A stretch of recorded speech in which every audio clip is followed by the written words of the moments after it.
रामपुर गांव में गीता अपनी बेटी माही और पति सुरेश के साथ रहती थी। सुरेश दिहाड़ी मजदूरी का काम करता था, जिससे उनकी रोजी रोटी चल रही थी। पहले तो सुरेश अपनी पत्नी बेटी से खूब प्यार करता था और उनकी खुशियों का खूब ध्यान रखता था, लेकिन धीरे धीरे उसे शराब की लत लग गई और अब वो शराब के नशे में चूर रहने लगा। हालत ये हो गई कि उसने नौकरी तक छोड़ दी।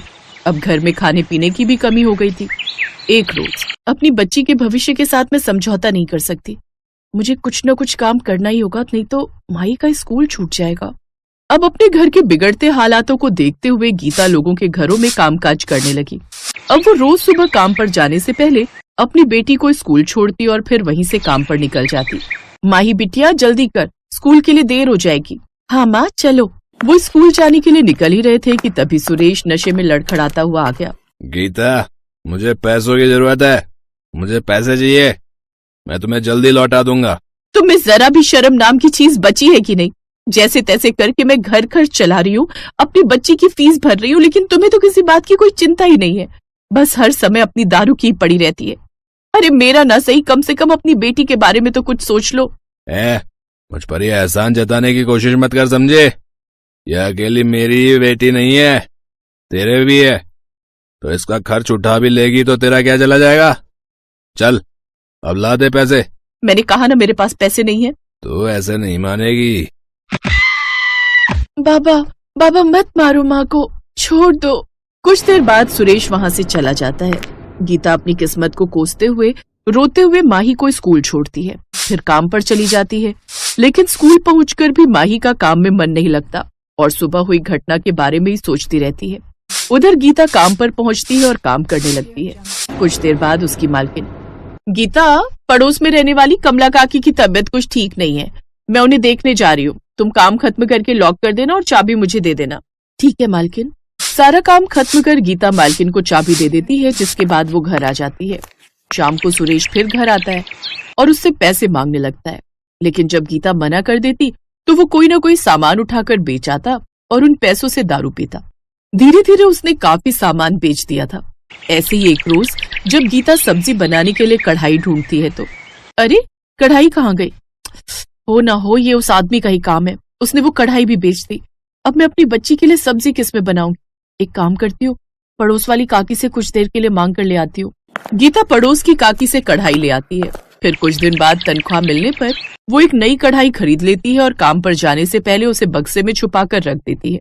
लेकिन सुरेश उसे भी देख लेता है और जब गीता उसे वो कढ़ाई बेचने से मना करती है तो वो फिर से उसकी खूब पिटाई करता। रोज रोज अपने घर पर दिन रात लड़ाई झगड़े देख अब माही काफी परेशान रहने लगी थी। अपनी माँ की ऐसी हालत देख माही अंदर ही अंदर घुटती। फिर एक रोज स्कूल में, माही तू जानती है कल तो क्रिसमस है और उस दिन सांता से जो भी मांगो वो सब देते हैं। क्या सच में? हाँ, और आज ना हम बाजार वाले रास्ते से घर चलेंगे, देखना बाजार में क्रिसमस की कितनी धूम होगी। वो दोनों स्कूल की छुट्टी होने के बाद बाजार वाले रास्ते से घर जाते हैं, जहाँ हर तरफ क्रिसमस ट्री और सेंटा और गिफ्ट से बाजार सजे हुए थे।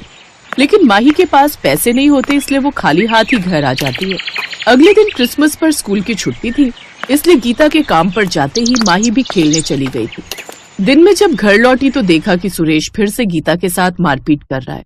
ये देख माही घबरा गई और परेशान होकर जंगल के पास वाली नदी के पास जाकर बैठकर रोने लगी। तभी उसके सामने लाल कपड़ों में खड़ा सेंटा नजर आता है। हेलो माय चाइल्ड, तुम क्यों रो रही हो? आज मैं धरती लोक पर सब बच्चों को गिफ्ट देने आता हूँ। बोलो तुम्हें क्या गिफ्ट चाहिए? नहीं, मुझे गिफ्ट नहीं चाहिए। तो मुझे बताओ तुम्हें क्या तकलीफ है? माही रोते हुए उसे सारी बात बताती है। सेंटा उसे एक छोटा सा क्रिसमस ट्री देता है जो कि लगातार रोशनी से जगमगा रहा था। ये लो माय चाइल्ड, अब से तुम्हारी सारी परेशानियां खत्म। ये एक जादुई क्रिसमस ट्री है, तुम इससे जो भी मांगोगी तुम्हें मिल जाएगा। Thank you Santa uncle. God bless my child. Santa वहाँ से गायब हो जाता है। तभी माही घर पहुँचती है और उसे सारी बात बताती है। अगर ये क्रिसमस ट्री सच में जादुई है तो इससे विश मांगो कि तुम्हारे बाबा आज के बाद कभी इस दारू को हाथ न लगाएं।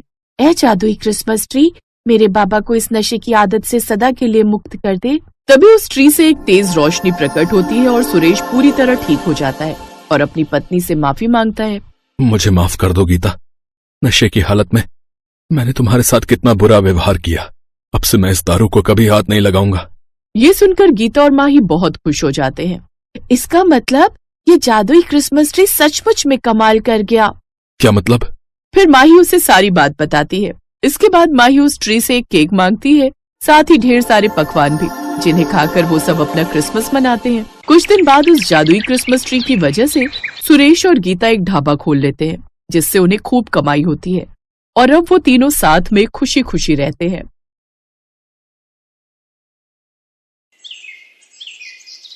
क्रिसमस का त्योहार आने वाला था। लोग अपने अपने घरों में क्रिसमस की तैयारियां कर रहे थे, पर सोनी का मन उदास था। वो सब लोगों को अपने अपने घरों की साज सजावट करते देख रही थी। तभी उसे अपनी माँ के रोने की आवाज आई और वो अंदर भागी। भाभी, मैंने कपड़े बहुत ध्यान से धोए थे। मुझे नहीं पता आपकी साड़ी पर ये दाग कैसे लग गया। शायद आपकी साड़ी की फॉल का रंग साड़ी पर आया है। मेरे आगे जुबान लड़ाती है, हमारा खाकर हम पर ही जोर चलाती है। तेरा पति तुझे छोड़कर भाग गया, तू और तेरी बेटी यहाँ रहकर मुफ्त की रोटियां तोड़ रही हो। किरण, तुम भी बहुत सीधी हो। अच्छे से इन दोनों माँ बेटी से काम लिया करो। तुम काम वाली को हटा दो। कल से बर्तन झाड़ू का काम सोनी कर लेगी। आप ठीक कह रहे हो। सुमन, तू रसोई और कपड़े संभालती है, इसीलिए सफाई बर्तन में देर हो जाती है। अब से सोनी बर्तन सफाई करेगी। पर भाभी, सोनी स्कूल कैसे जाएगी? सुबह उसका स्कूल होता है। सुन लो सुमन, सोनी कल से स्कूल नहीं जाएगी। मेरे पास इतने पैसे नहीं है कि मैं सोनी की भी पढ़ाई का खर्चा उठा सकूं। क्या जरूरत थी विवेक को भागने की? घर छोड़कर अपनी जिम्मेदारियों से मुक्त होकर भाग गया। मैं तो सिर्फ समाज के डर से तुम दोनों को घर से धक्के देकर नहीं निकाल रहा हूँ। इसलिए जैसा हम कहते हैं वैसा करो। ज्यादा नखरे करने की जरूरत नहीं है। किरण, मैं दुकान जा रहा हूँ। सुमन की आंखों में आंसू आ जाते हैं। 6 महीने पहले सुमन का पति विवेक बिना बताए कहीं चला गया और 6 महीने से विवेक का कुछ पता नहीं। सुमन अपनी बेटी सोनी के साथ घर को छोड़कर भी नहीं जा सकती। उसे लगता है कभी न कभी विवेक जरूर लौट कर आएगा, इसीलिए वो अपनी जेठानी के साथ रहने पर मजबूर है। आखिर वो अपनी बेटी को लेकर कहाँ जाए? उसका इस दुनिया में कोई नहीं है। सोनी की पढ़ाई छुड़वा दी जाती है और वो बेचारी अपनी माँ सुमन के साथ घर के कामों में लग जाती है। 2 दिन बाद क्रिसमस था। किरण दीदी, कहाँ हो? अरे, हमारी शीतल बिटिया कहाँ पर है? मामा जी, आप और आपके हाथ में ये इतने सारे गिफ्ट्स, ये किसके लिए हैं? अरे सुरेश भैया, आप अचानक, आपने आने की कोई खबर ही नहीं दी। अरे दीदी, आपको तो पता है ना कि हर बार क्रिसमस पर ऑफिस में बहुत काम होता है, इसलिए मैं अपनी भांजी के लिए क्रिसमस के लिए ढेर सारे उपहार पहले ही ले आया। पता नहीं मुझे बाद में समय मिले या ना मिले। क्यों, क्या हुआ? तुम्हारे पास समय क्यों नहीं रहेगा? अरे दीदी, क्रिसमस पर हमारा ऑफिस बहुत बड़े लेवल पर एक पार्टी कर रहा है और हाँ, मैं आप सबको भी इनवाइट करने आया हूँ। और हाँ, शीतल को वहाँ पर बहुत मजा करने को मिलेगा। पूरी क्रिसमस पार्टी में सब खूब मजे करने वाले हैं। वाह मामा जी, फिर तो मैं क्रिसमस पार्टी में खूब मजे करूंगी। मैं कितनी लकी हूँ कि मेरे पास आप जैसे मामा हैं। शीतल को अपने मामा के साथ बातें करते देख सोनी उदास हो जाती है। रात को सोते समय सोनी सुमन से कहती है, माँ, शीतल के मामा कितने अच्छे हैं। वो शीतल के लिए क्रिसमस के ढेर सारे तोहफे लाए हैं। माँ, मेरे मामा कौन है? मेरे मामा क्यों नहीं आते? मुझे भी मामा के घर जाना है। मुझे भी अपने मामा के साथ क्रिसमस मनाना है। सोनी अपनी माँ से लिपट कर रोने लगती है। सुमन अपनी बेटी का रोना नहीं देख पाती। तभी सुमन की नजर आसमान में चमकते चांद पर जाती है। सोनी, वो देख, सामने जो चंदा मामा है ना, वही तुम्हारे मामा है। वो देख, तुझे देखकर मुस्कुरा रहे हैं ना। चल, अब तू उनसे ढेर सारी बातें कर। माँ, क्या सचमुच चंदा मामा मेरे मामा हैं? फिर तो मैं उनके साथ क्रिसमस भी मनाऊंगी। वो मुझे उपहार देंगे ना माँ? मुझे भी अपने मामा के घर जाना है, उनके साथ क्रिसमस मनाना है। माँ, चंदा मामा मुझे अपने घर क्रिसमस पर ले जाएंगे ना? हाँ मेरी गुड़िया रानी, चंदा मामा तुम्हें क्रिसमस पर अपने साथ ले जाएंगे। चल, अब तू सो जा। आसमान में चंद्रमा सोनी की बातों को सुन लेता है। इस बच्ची ने मुझे बहुत प्यार से याद किया है। मुझे इसे धरती पर लेने जाना ही होगा। अगले दिन क्रिसमस था। शीतल अपने मम्मी पापा के साथ तैयार होकर अपने मामा के घर पार्टी में जाने के लिए तैयार हो जाती है। ओ सोनी, इधर आ। ये ले 5 रुपए रख, टॉफी खरीद के खा लेना। आज क्रिसमस है इसलिए दे रही हूँ। सुनो जी, देर हो रही है। सुरेश हम सबका इंतजार कर रहा होगा। मम्मी, आपने सोनी को पैसे क्यों दिए?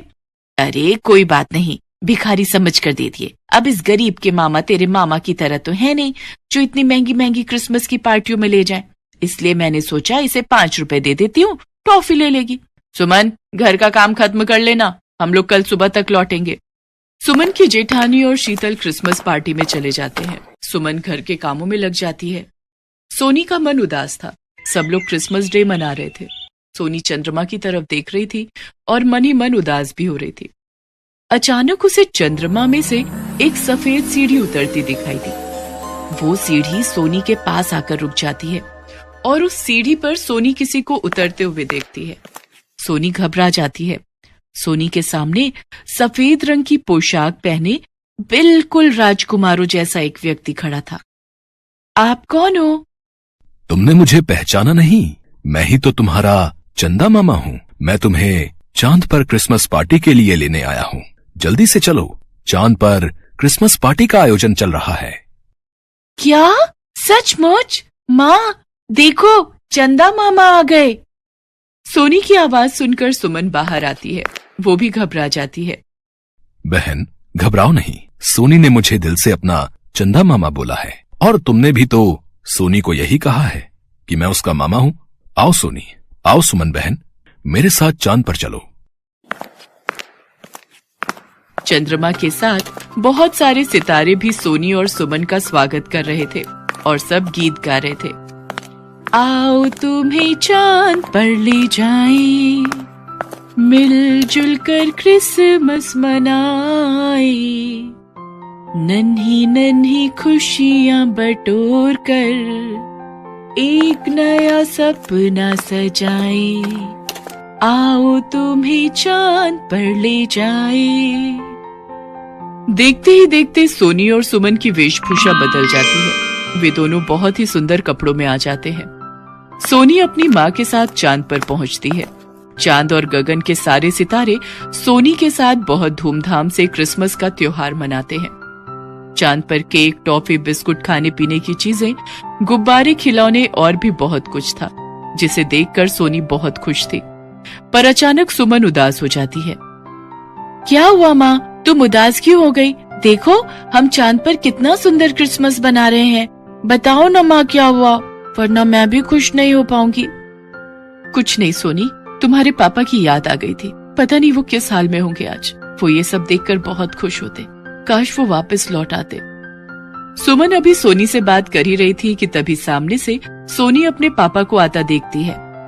माँ देखो, वो सामने पापा आ रहे हैं। चंदा मामा, वो देखो मेरे पापा। आप कहाँ चले गए थे? आपके बिना मैं और सोनी बिल्कुल अकेले थे। मैं बहुत बड़ी मुश्किल में था सुमन, मैं तुम्हें सब बताऊंगा। आज सोनी के चंदा मामा ने मुझे एक गहरी नींद से जगाया है और वो मुझे यहाँ तक लेकर आए हैं। आज सोनी के चंदा मामा ने मुझे अपने परिवार से मिला दिया। सोनी अपने माता पिता को पाकर बहुत खुश थी। सब चांद को धन्यवाद कहते हैं। चांद पर सब मिलकर सोनी को बहुत सारे क्रिसमस के उपहार देते हैं। कुछ देर बाद सोनी अपने माँ पापा के साथ धरती पर वापस लौट आती है। विवेक एक एक्सीडेंट का शिकार हो गया था, जिसके कारण वो कोमा में चला गया था। उसकी देखभाल करने वाला कोई नहीं था। उसके घर का पता भी कोई नहीं जानता था। वो एक अस्पताल में बहुत समय से भर्ती था। अचानक वो होश में आ गया। वो जादू सोनी के चंदा मामा ने ही किया था। विवेक को अपने भैया भाभी की सारी सच्चाई पता चलती है और वो अपनी पत्नी और बेटी को लेकर वहां से चला जाता है और नया जीवन शुरू करता है। आज सोनी के चंदा मामा की वजह से उसके जीवन में बहुत सारी खुशियां थी। हेलो दोस्तों, कैसे हैं आप सब? हमारी कहानियाँ देखने के लिए हमारे चैनल को सब्सक्राइब कीजिए और हाँ, बेल आइकॉन पर क्लिक करना मत भूलिएगा।